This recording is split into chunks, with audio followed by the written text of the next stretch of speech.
पूछो मुनीश, पूछो प्रश्न।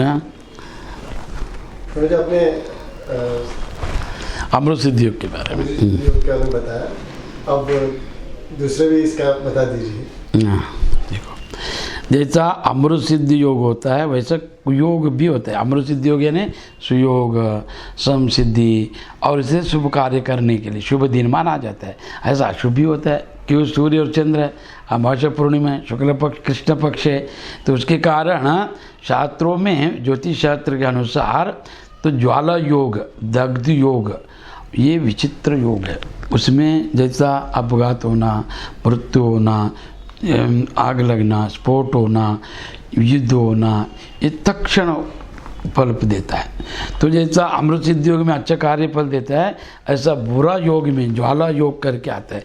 तो वो कैसे देखा जाता है ज्योतिष शास्त्र में, तो उसका गणना कैसा किया है ज्योतिष शास्त्र में।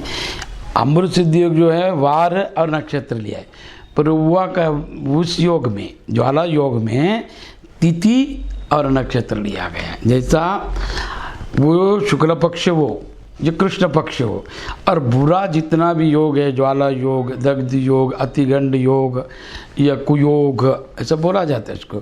तो ये ज्वाला योग बोलते हैं, दग्ध योग। दग्ध योग, ये ज्वाला योग को हमेशा याद रख लो कि वो योग में ना अच्छा काम करने के लिए कोई जाता है, अच्छा काम के लिए, वो होता नहीं, कुछ गिरना या उसको लगना या वाद विवाद होना, बिना कारण उसके अंदर है ना एक ज्वाला पड़ना, बुद्धि स्फोट होना, वाणी से अपशब्द निकलना, वाद विवाद होना, बहुत बड़ा बन जाता है वो। तो वो योग एक एक 3-3, 4-4 महीना तक वो विषय को रखता है, सालों तक रखता है। तो इसके लिए वो योग क्या है वो जान लो पहला, क्यों ये विशेष है, इसको प्रयत्न करके निकाल के देना पड़ता है ज्योतिष शास्त्र में। बहुत ज्योतिषी जानता है, तो मैं ज्ञान के लिए बता रहा हूँ।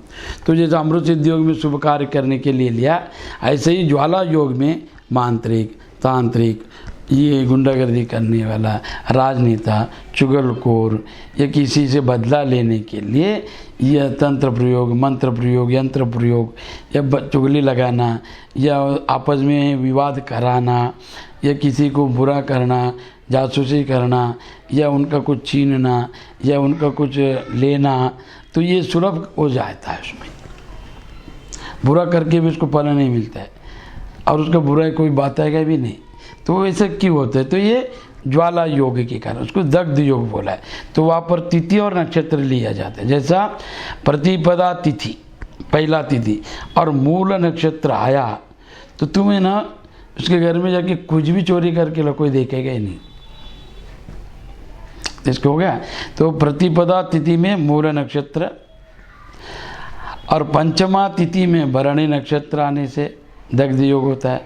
प्रतिपदा तिथि मूल नक्षत्र दग्ध योग, और पंचमा तिथि भरणी नक्षत्र में दग्ध योग, अष्टमा तिथि कृतिका नक्षत्र में दग्ध योग, और नवमा तिथि रोहिणी नक्षत्र में दग्ध योग, दशमा तिथि अश्लेषा नक्षत्र में दग्ध योग।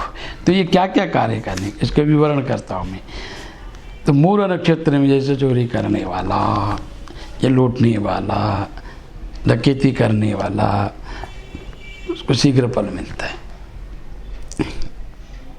और पंचम तिथि भरणी नक्षत्र में घर को फोड़ने वाला, स्फोट कराने वाला, जेर देने वाला, तो उसके सिद्धि होता है। अष्टमी तिथि कृतिका नक्षत्र में तंत्र प्रयोग, विद्वेषण, उच्चटन, मारण होता है। नवमी तिथि में भी उच्चटन, मारण, विद्वेषण आदि करके बुरा काम जितने चुगली लगा सकता है वो, स्त्रियों में वैमनस्य कर सकता है वो। दशमी तिथि अश्लेषा नक्षत्र में सर्पवाट का प्रयोग कर सकता है। सर्प का मंत्र से सिद्धि है, तो सर्पवाट का प्रयोग करके या मुटकरणी करने का, जितना आग लगाने का, स्फोट कराने का, जासूसी कराने का, तो वो सब कार्य इसमें सिद्ध होता है ज्वाला योग में।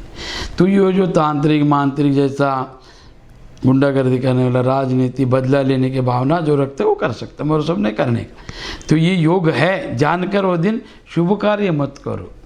तो फिर क्या करना चाहिए? ध्यान, मंत्र का जाप। कोई अपने पर प्रयोग करे तो रुक जाएगा, कोई अपने पर तंत्र प्रयोग, मंत्र प्रयोग, कोई सर्पवाट, मुटकरणी, जो गुप्त विद्या है, अस्त्र प्रयोग, वो सब रुक जाएगा।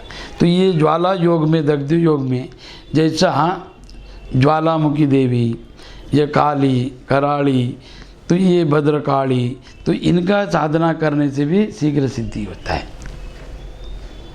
याद रखो। तो तंत्र मंत्र का प्रयोग करने से पाप या उसमें विक्षिप्तता या उनको नष्ट करने का फिर वो 1000 गुना बढ़कर अपने पर आता है। तो अगर कोई कर रहे आपको संशय है, शत्रु ज़्यादा है, गुप्त शत्रु है, तो उनका निवारण के लिए, निग्रह के लिए आप मंत्र का जाप, काली का, भद्रकाली का, या धूमावती का, बगड़ामुखी का, प्रत्यंगिरी का, वो मंत्र जाप कर सकता है। कुछ भी नहीं, गुरु मंत्र, गायत्री मंत्र का जाप कर सकता है। तो उससे कुयोग का जो फल है अपने को मिलता नहीं, तो उसका निवारण होता है, शांति होता है। तो कुयोग में एकाग्रता से एक मंदिर में जाके बैठो या नदी में बैठकर जाप करो, तो काल सर्प योग का भी क्षय हो जाता है। तो वो उसके अंदर ये, तो ये ज्वाला योग क्या बताया मैंने, वो ज़्यादातर कृष्ण पक्ष में ही आता है।